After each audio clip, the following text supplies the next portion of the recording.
অসুখ মানে কি শরীর যে অসুস্থ, আপনার ওষুধ কেনার জন্য পয়সা রয়েছে আছে? যাও ছিল তবু যাও নিয়ে আসি, 100 টাকা দিয়ে আসি ডাক্তারকে, জমা রেখে আসি, সৌটাকে ওষুধ লিয়েছি, তবু 4 বার ওষুধ লিইনি ওই ডাক্তারের পাশে। আচ্ছা, ওই 100 টাকা কোথা থেকে পেয়েছিলেন আপনি?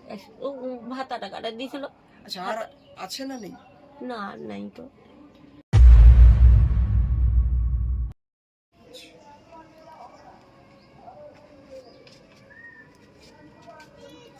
ঠিক আছে ঠাকুমা, হ্যাঁ আপনি 100 টাকা রাখুন এক বর্তমান। যা ওষুধ কিনবেন, বুঝতে পারলেন? যখন প্রয়োজন হবে ওষুধ কিনবেন আপনি। ঠিক আছে, আর 100 টাকা দিচ্ছি, আপনি 200 টাকা রাখুন। ঠিক আছে, ওষুধ কিনে খাবেন, যখন কোনো প্রয়োজন থাকবে আপনি খাবেন, কান্না করবেন না।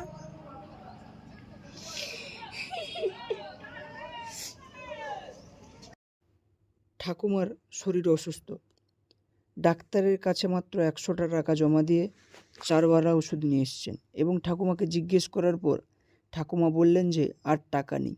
তো আমরা কিছু টাকা দিতেই ঠাকুমা যে এমনভাবে কান্না করবে আমরা বুঝতে পারিনি।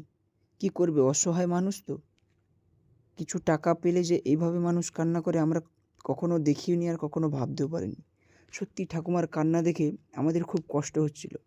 কী আর করব, অসুস্থ শরীরের ওপরে ঠাকুমাকে একটু সান্ত্বনা দিলাম, বোঝালাম, দিয়ে আমরা ওখানে আর বেশিক্ষণ থাকতে পারলাম না, কারণ চোখের সামনে যদি একটা মানুষ এভাবে অঝরে কান্না করতে থাকে তাহলে আমরাও ঠিক থাকতে পারবো না।